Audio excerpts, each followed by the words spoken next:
Yeah. First poverty conference was in October of 2013, and Dr. John Feazell contacted me by phone one day, and it was early summer of that year, and he said, "I hear you're the person to talk to about poverty." And I said, "Well, why don't you come to my office and let's visit, see what you got." He told me his idea about having a poverty conference. He was working with some students at LeTourneau at that time, and was just concerned really about what he was seeing, around the area of South Longview and some of the poverty-stricken areas there, and just wanted to really raise awareness, I think, bring people in and find out what we could do. What we call the Poverty Conference now really started with one of our faculty members, Dr. John Feazell, and his students, and a conversation on campus, a conversation about poverty, about this neighborhood, and what we needed to understand about it, and what needed to be discussed about it, and it came from an understanding that we just couldn't look the other way, that it was not just something to ignore. And so Dr. Feazell, the very first poverty conference was Dr. Feazell and his students organizing this event to get the conversation going. It was neat seeing these students come up with this idea of having a conference that recognizes poverty and wanting to help out in the community. And this project took a lot more time than we had in the hour-and-a-half block throughout the day. These students were hanging around after school, talking with the dean. Dr. Feazell spent, I couldn't tell you how many hours to get this thing working. Really, he goes above and beyond in everything he does. He's a wonderful man. Greater Longview United Way and the Region 7 got involved, and the Workforce East Texas Development got involved, and we had a team. We had a planning team within just a few weeks, and started talking about some of the issues, what we wanted people to know. We were very grateful that Dr. Ruby Payne could come that year, and so she was our main speaker. We had some breakout sessions. I believe, if I recall, we had over 300 people that attended the first year. So we had people from all over the region. We had those breakout sessions, and one of the things that I think was really impactful for me that year was hearing stories of people who had come from poverty that were on a different path and had goals and the aspirations, and they were achieving those.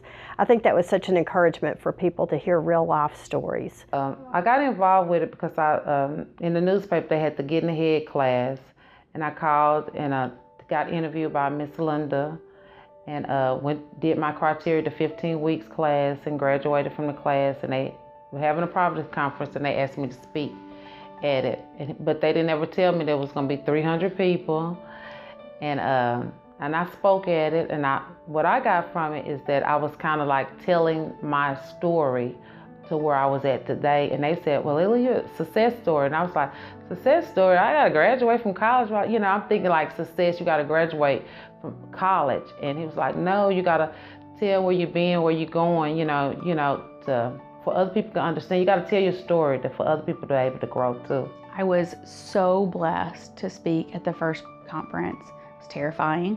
It was scary. You don't always know how people are going to respond. And I really believed that it was important to be able to say, poverty doesn't always look like what you think it looks like. Sometimes it looks like me.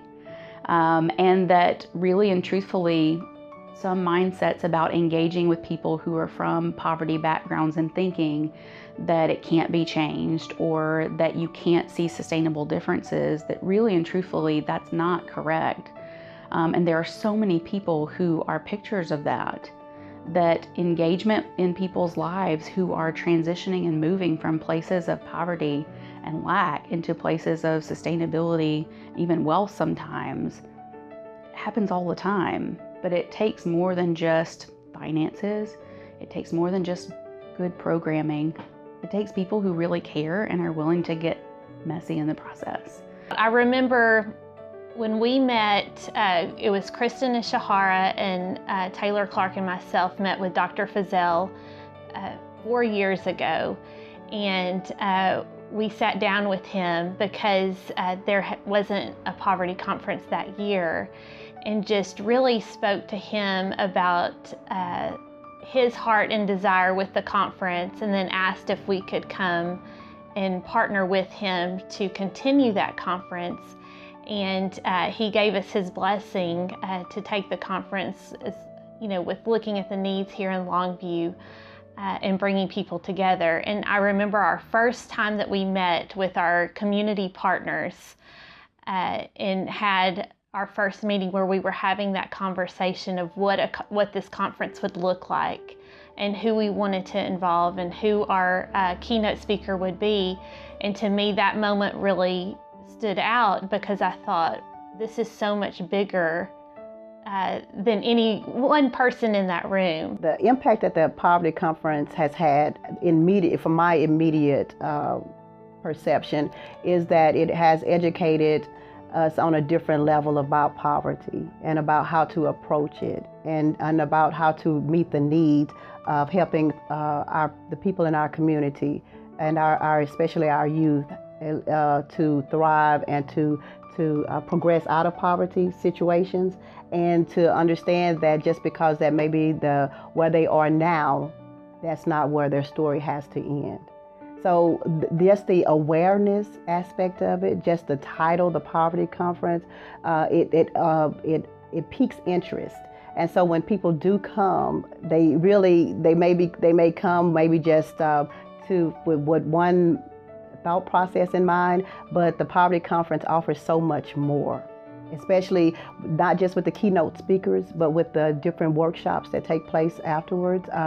It's just an educational opportunity, and I think it just opens up everyone's awareness and a willingness to bond together to make a difference in our community. So out of the Poverty Conference, I've seen just different initiatives really spin off from it, and different works take place, not just one-time things, but things that have been sustainable in our community that's making a difference in the lives of our citizens. One of my favorite things that really sits with me was when Wes Moore was the speaker at the Poverty Conference last year.